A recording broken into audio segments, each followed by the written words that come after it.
cas, au point de vue comptable, ça va plutôt bien. Mais on a cette sensation que James Harden n'est pas le James Harden qu'on a pu connaître. Est-ce que on fait bien, Alan, je te pose la question en premier, est-ce que toi aussi tu partages l'avis de Tom et moi et de la rédaction de First Team de se dire que c'est un James Harden un peu chelou cette saison? Déjà, je pense que le James Harden de Houston, on ne le reverra plus. Parce que je pense déjà que être James Harden de Houston, c'est usant, crevant, et qu'il y a énormément de kilomètres au compteur et que il a pas une d'énormes blessures, à part l'année dernière où il est un peu blessé, mais je pense que déjà il vieillit. C'est draft 2009, Harden, donc c'est un joueur qui est plus sur la fin que sur le début. Les statistiques, elles vont dans ton sens. C'est un joueur qui va énormément sur la ligne. C'est son pourcentage de nombre de lancers francs tirés, c'est un des plus faibles depuis quasiment 10 ans. Donc quand tu vas moins sur la ligne, c'est que athlétiquement, physiquement, t'as un peu moins de vivacité, d'explosivité. On sait que son jeu était basé sur ça. C'est pas un athlète incroyable, mais il savait toujours quand même être plus grand, un peu plus puissant, plus que les autres. Il est vite, hein. C'est ça. Il était vif quand même sur les petits périmètres. On l'a vu en vrai, je peux te dire que c'est un des mecs les plus rapides que j'ai jamais vu. Je te crois complètement. Donc les pourcentages de lancers francs sont un des plus faibles depuis une dizaine d'années. Pour moi, ça reflète que, en fait, tous les ans, il arrivait un peu peut-être hors de forme sur les débuts d'année. On disait non, mais en fait, ça va aller, il va se remettre. Ouais, mais peut-être que quand tu vieillis, au bout d'un moment, si tu arrives trop hors de forme, que tu n'es pas dans le collectif le plus incroyable qu'on pensait, parce que moi, dans cet effectif-là, franchement, je pense que aussi, les Nets, là, c'est une bonne leçon, comme certaines équipes de LeBron avant, les role-players qui ont 15 ans dans la ligue cramés, au bout d'un moment, il faut arrêter. Alors attends. Voilà. Et je pense qu'il n'est pas aidé par le contexte, mais lui aussi a des soucis. On va faire point par point. Évidemment, on va revenir sur le contexte. Le premier point que tu soulèves, il est intéressant, c'est le point de vue, c'est le point physique, Thomas. Ouais, c'est clair. Non, mais alors, commençons par le physique, parce que pour un athlète, c'est son outil de travail, on aime bien dire ça, et que quand ils ne sont pas à 100%, bah forcément, leur perf baisse. C'est évident pour tout le monde.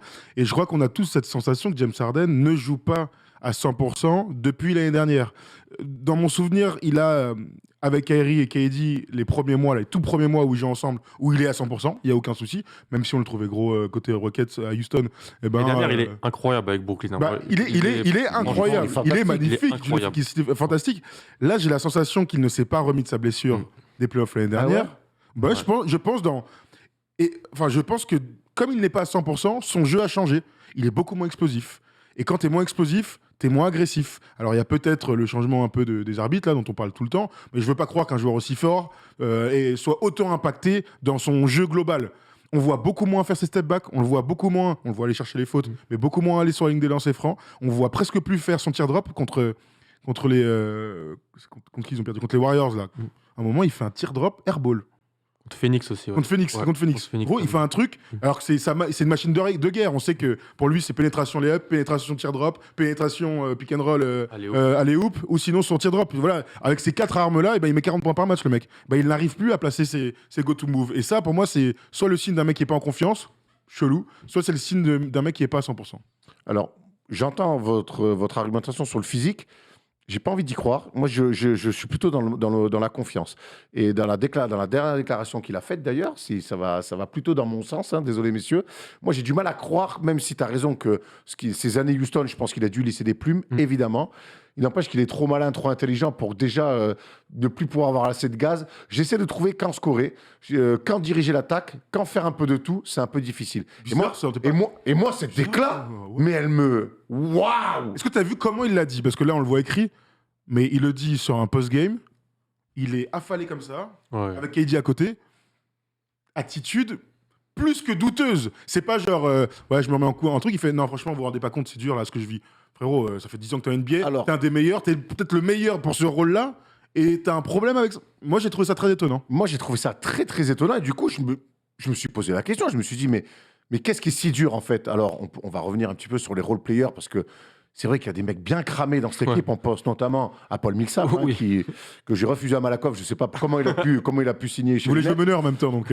Mais il n'empêche que moi, je trouve un James Harden, et que dans les deux gros derniers matchs qu'ont joué les Nets, c'est-à-dire face aux Warriors et face aux Suns, je trouve qu'il sait pas où il va. J'ai l'impression qu'il joue qu'il joue Le frein à main. non, pas avec le frein à main, qu'il est à contre-temps à chaque fois. C'est-à-dire qu'il passe quand il faut shooter, il shoot quand il faut passer. Tout l'inverse de ce qu'il est d'habitude. Tout l'inverse tout l'inverse de ce qu'il est d'habitude. Je sens un mec qui est pas en confiance. Bon, après, il perd des ballons. Ça aussi, il en perd un nombre. Là, cette année, il est à 5 ballons perdus. Il égale son total, son plus haut total en carrière. Avec l'absence de Curry, quand même, je me dis qu'il allait mettre un petit peu plus de scoring. Il score moins que la saison dernière.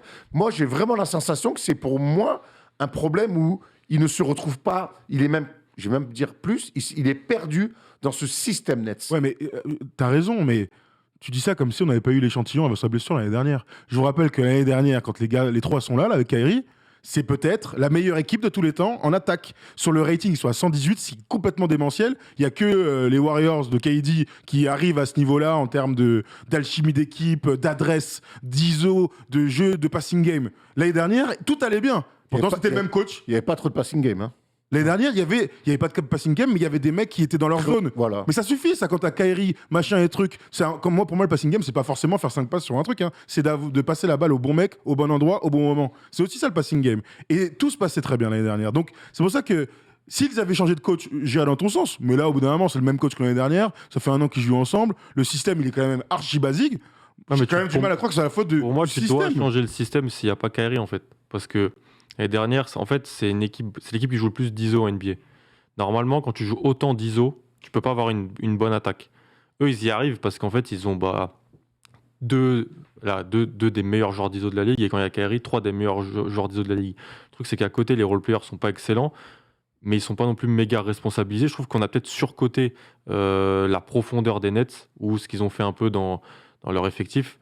Et en fait, quand tu joues autant d'ISO, c'est pas, oui, ça va pas mettre en rythme les role-players, ça peut-être, je suis pas coach. Moi, ce que je veux, c'est que aujourd'hui, les meilleures attaques de NBA, elles jouent pas autant d'ISO. Et James Harden, il est super fort en ISO, mais je pense que leur attaque, elle est pas assez. Et pourtant, KD, il est incroyable cette année. Enfin, Il est exceptionnel. Les stats qu'il fait en c'est incroyable. Alors, KD est exceptionnel. Et nous, c'est vrai que sur ce premier tour de table, on est un peu inquiet pour James Harden.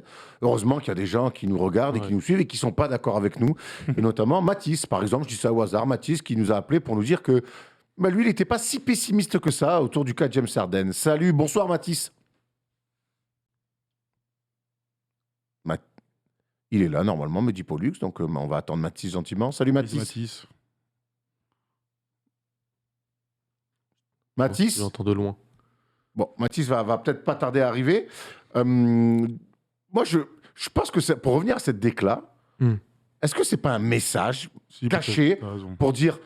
Et tonton, au bout d'un moment, ça peut pas être aussi simpliste. L'année dernière, ça marche, parce qu'à un moment donné, tu as 3 des meilleurs joueurs de la Ligue, 3 des meilleurs scoreurs de la Ligue, qui, au bout d'un moment, comme on dit, de manière fausse, évidemment, mais on aurait tous pu coacher les Nets. Moi, ce que j'ai surtout vu l'année dernière, c'est que quand un des 3 n'était pas là, ou blessé, ou pas à 100%, et qu'il a fallu un petit peu essayer de coacher, moi, j'étais frustré. J'ai pas voulu condamner Nash la saison dernière, je voulais attendre cette année. Par contre, je me suis dit, bon, tonton, je t'ai quand même vu face aux Bucks. Certes, tu es à 10 cm, enfin, tu es à 3 cm du pied de Durant, blabla. Mais dans cette série, pour moi, quand il a fallu coacher, tu n'as pas coaché. Voilà, tu n'as pas coaché. Je voulais quand même voir maintenant, c'est ta première année, il va se passer l'été. Tu vas te dire, oh, on n'est pas loin de taper le futur champion, alors que je n'ai pas proposé grand-chose. Si je propose plus de choses, on va se donner des armes. Et moi, je trouve que aujourd'hui, c'est le néant. Et je dis que c'est le néant. Et je rappelle, les Bucks sont premiers de la conférence Est avec 14 victoires et 6 défaites. Les Nets. Les Nets, ouais. Pas les Bucks. Pas les Bucks. Donc, c'est dur de peut-être tomber autour de Nash. Bah oui. Mais quand moi, j'ai l'impression que, mine de rien, même si à la fin, on est tombé dans un excès incroyable et qui nous a même cassé les couilles entre James Harden et Mike D'Antoni, il y a eu une connexion coach-joueur. Il y a eu une vraie connexion, même coach-joueur, coach-meneur. Et pourtant, t'as vu comment ça s'est fini. Voilà, et ça, c'est mal fini. Ouais, mais moi, c'est ça qui m'emmerde aussi. Et aujourd'hui, moi, la connexion meneur-coach entre Nash et Harden, je la trouve pas du tout. Ouais, mais sauf qu'on peut aussi taper sur James Harden, putain, attends. Moi, là, t'as raison de cibler un coach qui est clairement dément, qui a du mal à à installer un système. Et gros, James Harden, il se fait siffler par Barclays Center. Ouais. Moi, je veux bien que ce soit la Mais faute du coach. Center, il applaudit Steph Curry aussi, c'est pas non plus Non, le mais public tous les stades applaudissent Steph Ouais. Curry, de toute façon. Donc voilà, mais il n'empêche qu'il y a. Même le virage de paix, ils auraient applaudi Steph Curry. Putain, c'est clair. Au bout d'un moment, il y a un mec qui joue, une superstar, méga statue, un gars extraordinaire. Gros, il est catastrophique en ce moment. Non, il est Putain, pas, tu peux pas le dire ah, qu'il est gros, catastrophique. non, il est pas Par rapport catastrophique, au c'est vrai. standard qu'il a mis, il est Bah pas. ouais, mais bon. 20,3 points, Ouais. 9,4 passes, C'est vrai, c'est vrai. 7,9 rebonds. Voilà. C'est fort. En revanche, quand dans les gros matchs, et les gros matchs comptent en NBA, Oui. il a été catastrophique ce Non, il y a week-end. l'impression Il a été visuelle. T'as l'impression catastrophique. visuelle là quand il se fait. Je crois que c'était contre Charlotte. À un moment, il perd la balle et il court même pas. T'as Bridges qui la récupère pour aller péter un gros dunk. Enfin, t'as l'impression qu'il est pas hyper engagé. Harden, il a aussi ce truc-là, c'est que quand ça va pas, le body language, ça se voit. Ouais, Et c'est ça se voit vraiment. C'est vrai, c'est vrai. Il fait un peu bouffi, il râle beaucoup. Et quand t'es à côté, les gens vont lui dire, ouais, mais regarde, t'as KD à côté de toi, c'est le meilleur joueur du monde. Pour moi, à mes yeux, c'est le meilleur joueur du monde, KD. En gros, on te demande pas non plus de porter sur toutes tes épaules tout Brooklyn. On rentre dans ton rôle. Et lui, ce qu'il a l'air de dire, c'est, ouais, alors c'est quoi mon rôle? Parce que KD joue énormément d'ISO, il est super efficace dessus. Donc le rôle de James Harden, c'est quoi? Jouer beaucoup de pick and roll. Ouais, mais en fait, il n'a pas de menace de lob, ce qu'il avait très longtemps à Houston. Il y a C'est pas... un gros problème pour Voilà, son jeu, c'est ça un c'est gros clair. problème pour son jeu. Ouais. Je pensais que ça pouvait être Claxton, mais en fait, non, il est trop jeune, Au niveau. pas au niveau, trop immature dans ce jeu. Peut-être un jour, pas maintenant. Et Blake Griffin, Lamarcus Aldridge, Paul Millsap. Il décolle plus. Voilà, moi, ces gars-là, je pense pas que c'est très bien, ça joue bien avec le skill set, le jeu de James Harden offensivement. Voilà. Il lui faut son Capella. Je pense que voilà, une Quel que menace soit de son. lob. Ouais, il y en a plein, hein, NBA. T'en trouves toujours, on aime bien dire là, que dans les arbres, il y en a plein qui tombent. Des rim-rim, là, des athlètes et tout. C'est ce que tu dis quand même. Si, c'est moi qui dis ça. Ouais, ouais. Non, non, on rigole évidemment. hein. Il y a l'ICRA qui va nous appeler. Non, mais et ça, je te rejoins complètement. C'est vrai que pour son type de jeu, si tu t'adaptes aux joueurs que tu as, et moi j'aime bien les joueurs, Ouais. et les coachs qui s'adaptent aux joueurs qu'ils ont, et ben tu dois quand même remettre une base. D'ailleurs, pour moi, je vais vous le dire, pour moi, la base, le système de base des Nets, ça devrait être James Harden qui a la balle. Du pick and roll, qu'est-ce qui se passe? Parce que KD, de toute façon, dans son coin, en ISO, Catch and shoot, catch and shoot et mid-range, tout, ouais. il n'a pas besoin d'un véritable Non. système tant il est fort. Non, On peut se poser la question de Patty Mills, tu vois, en sortie de banque, il a besoin d'un système. Ouais. Donc du coup, ça te fait 3 trucs faciles à installer. Je mets facile. Normalement, C'est la Joe NBA. Harris aussi, t'as pas trop Exactement, besoin de t'as pas créer besoin. pour lui, il va être là. Mais donc, tu dois avoir un système de base fait pour James Harden sur des trucs où on est sûr que ça va marcher. Bah Donc, du oui. pick and roll avec un mec avec qui il est complémentaire, des mecs dans les aides, un peu pour tuer des aides, tu fais des petits pics par-ci par-là. Mais il faut que James Harden soit au niveau. En tout cas, dans les intentions, il faut que le coach ait des idées. Mais bon, ça, Après, c'est un autre tu as problème. parlé d'un truc, et là, je veux qu'on creuse un peu. Et là, et Dieu sait qu'il est fort et qu'on adore le voir quand il est magnifique, mais il a quand même ce truc, ce manque d'empathie qu'on peut avoir aujourd'hui dans son attitude. Pardon. Ça fait longtemps, ça. Hein. Oh là là là là là là là là là. Et c'est terrible, quoi, d'avoir des attitudes comme ça. Moi, des fois, tu es dans les tribunes, je me dis, tu es dans les tribunes, tu es fan des Nets, tu as envie de lui jeter des cailloux. Il est cette manière de marcher nonchalante, comme ça, d'aller réclamer des fois. Tu as l'impression qu'il a toujours pas fait le deuil des nouvelles règles de l'arbitrage. On a en début d'émission parlé de Trae Young, qui est devenu joueur de la semaine, qui lui, a un peu gueulé. Au bout d'un moment, il a dit, c'est les nouvelles règles, je m'adapte, voilà, je vais aller chercher mes lancers différemment. Et puis, il a remis son équipe sur les rails. Lui, il est encore en train de... Tu sais, ces trucs à 2 à l'heure, il va s'empaler dans les aides, et puis il regarde les arbitres, il replie pas. Mais aujourd'hui, avec la concurrence qu'ont les Nets, même s'ils sont encore premiers à l'Est, je le dis, avec les Bucks qui sont en train de monter en pression, le Miami qui va être une équipe dure à taper, mais tu gagneras pas en playoff avec des attitudes de merde comme ça. Et dans le chat, tout le monde dit il faut Jared Allen, en fait. Bah oui. Non, mais Et moi, je pense qu'il a évidemment. toujours été comme ça, sauf qu'avant, il était tellement fort offensivement que tu disais, bon, bah, vas-y. Ok, tu râles, t'es un peu bougon. Des fois, tu fais pas trop les efforts. T'as pas l'air toujours engagé. Ouais, mais le gars, franchement, moi, je trouve que James Harden, la période entre 2016 et 2019, là,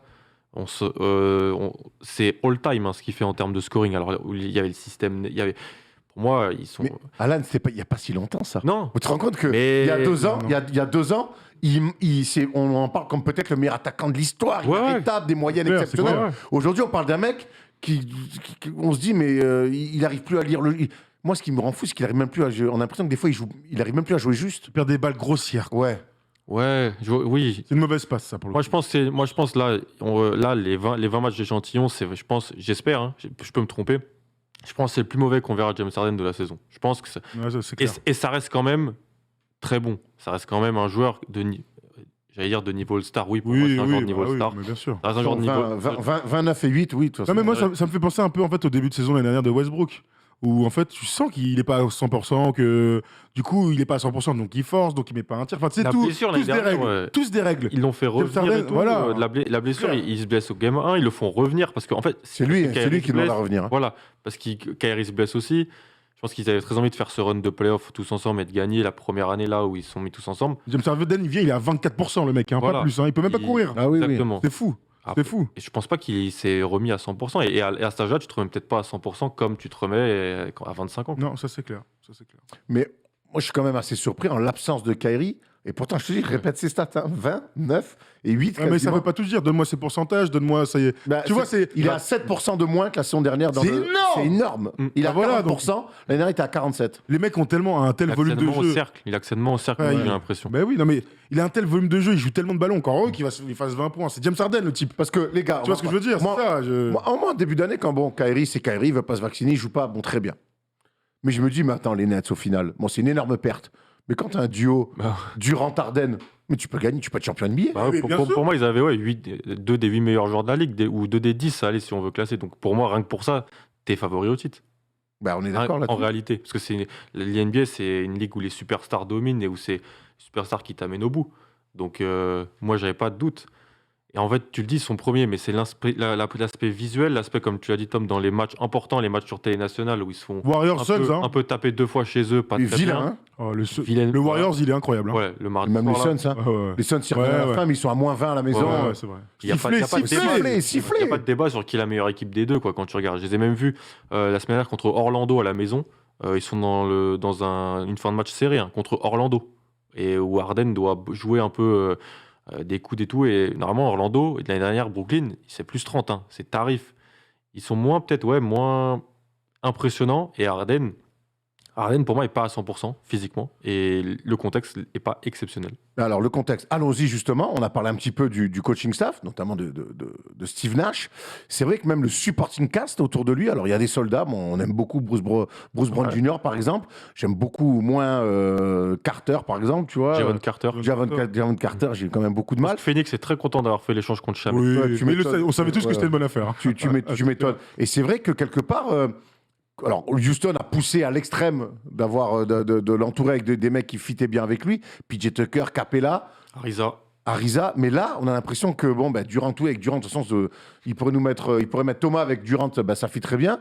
Mais c'est vrai qu'autour à part Durant, qui est une méga superstar, il n'y a pas de mec avec qui il a réussi à créer un lien aussi. Ouais, puis t'as beaucoup de nouveaux joueurs. T'as des DeAndre Bambry qui prennent des minutes. Alors c'est pas 5 et il taffe. ouais, Hein. c'est pas Tu vois, c'est pas- Javante Carter, Javon- Brown Jr., DeAndre Brambry, Bambry. c'est les mêmes profils, tout ça là. C'est pas des mauvais joueurs, mais c'est pas des joueurs excellents, quoi. Et tout à l'heure, tu avais l'air de dire que tu trouvais un peu surcoté l'effectif. Ouais, moi je trouve qu'on l'a peut-être surévalué. C'est un des effectifs les Américains ils disent top heavy, c'est-à-dire en haut c'est super bon, mais de 3 ou de 4 à 12, l'effectif je trouve qu'on l'a peut-être un peu surévalué. L'ajout de Patty Mills, il est très très bien parce que c'est ce qui se fait de mieux en sortie de banc. En plus, si t'es un mec, si tu le fais jouer avec Durant ou si tu le fais jouer à côté de Kyrie ou d'Harden, ils vont avoir peur des autres et alors lui il va se régaler à côté.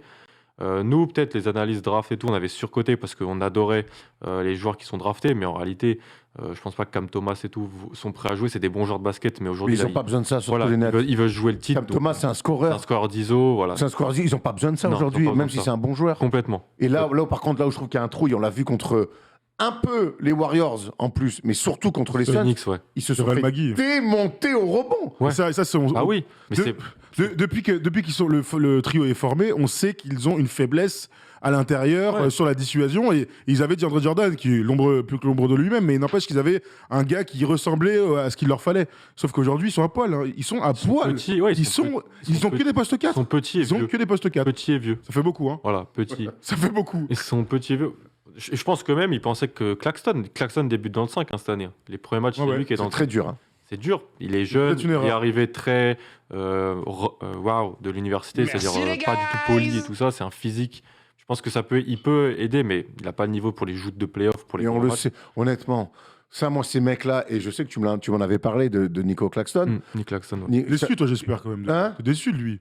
je suis déçu, oui, Mais t'es Non, pas mais- surpris, quoi. Mais je suis pas surpris. oui, voilà. En même temps, Je suis envoyer des surpris. gamins au feu comme ça autour de méga stars dans des rôles ingrats à souhait, même si lui, c'est un rôle qu'il va devoir intégrer, mais tu t'es pas champion avec un poste 5 de 20 ans comme Aussi ça. jeune. Ouais. Non, ça c'est sûr. C'est pas possible. Et Je même si t'es les Nets, réfléchissais justement à qui on pourrait comparer. et quand je vois les futurs joueurs de playoff, les équipes qui vont devoir taper pour aller en finale, mais ils ont tous un secteur intérieur bien plus gaillard que ça. La NBA a évolué, Voilà. et pas les Nets. Pas les Nets. En fait, les Nets, ils ont fait le choix de se déséquilibrer pour aller sur le star system, en gros. Et le talent, Et quand le même. talent. Et moi, pour moi, c'était le bon choix. Tous les jours, je leur fais le deal où ils se séparent de Levert, Allen et compagnie. Mais c'est vrai qu'Allen, il a le profil pour être parfait à côté de ces gars-là. Mais quand tu peux avoir James Harden, tu vas pas dire Non, non, c'est je garde sûr. Jarrett Allen parce que ça fit. Mais ce qui est sûr, c'est qu'après, ils n'ont pas réussi vraiment à trouver un intérieur qui peut être un soldat pendant 25-30 minutes, poser des écrans, avoir la tête au cercle. Ils l'ont pas trouvé. Et ils ont fait le choix d'attirer des anciens All-Stars pour un peu aller prendre un rôle dans cette équipe-là. Aujourd'hui, j'ai une question à vous poser. À quoi sert Paul Millsap dans cette équipe? Mais Paul Millsap, déjà à Pour des Denver, minutes, il en plus, servait à hein. rien. Ouais, Mais il déjà est à Denver. cramé. Bon, après, il est blessé. Polo, il est cramé. Griffin est blessé en ce moment. Mais à quoi- Aldridge, le moins. Mais bon, Aldridge, Voilà, Aldridge, Aldridge, il est bon dans Ah, oui. dans son Dans son rôle. Voilà, sorti-vent, pick and pop. voilà. pick and pop. Ouais. Mais et tout. est-ce qu'ils ont besoin de ça Mais ils n'ont pas besoin de ça encore. Non.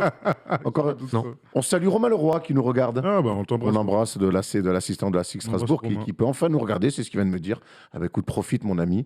On va parler de basket comme tu aimes. Mais moi, je trouve que construire une équipe, attirer James Harden, te dire oui, effectivement, on ne peut pas dire non à James Harden sur l'opportunité d'avoir James Harden, ne pas lui mettre de grands qui font Menace de l'or, tout ça. du cercle à cercle et être capable d'avoir ce pick and roll central pour aller chercher les ballons en hauteur, bah, c'est une faute de goût terrible.